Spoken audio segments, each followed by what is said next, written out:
When I was a Marxist, I did not hold my opinions as a matter of faith, but I did have the conviction that a sort of unified field theory might have been discovered. The concept of historical and dialectical materialism was not an absolute, and it did not have any supernatural element, but it did have its messianic element in the idea that an ultimate moment might arrive. And it most certainly had its martyrs and saints and doctrinaires, and, after a while, its mutually excommunicating rival papacies. It also had its schisms and inquisitions and heresy hunts.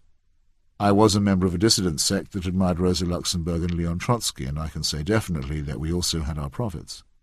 Rosa Luxemburg seemed almost like a combination of Cassandra and Jeremiah when she thundered about the consequences of the First World War.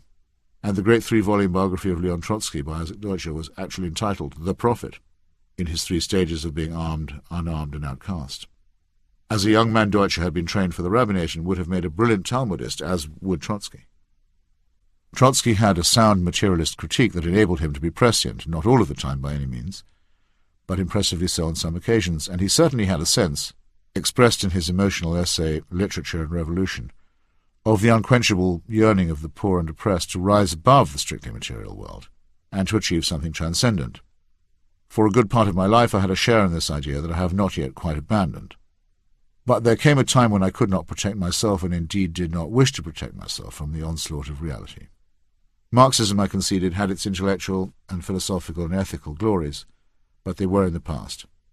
Something of the heroic period might perhaps be retained, but the fact had to be faced: there was no longer any guide to the future. In addition, the very concept of a total solution had led to the most appalling human sacrifices, and to the invention of excuses for them.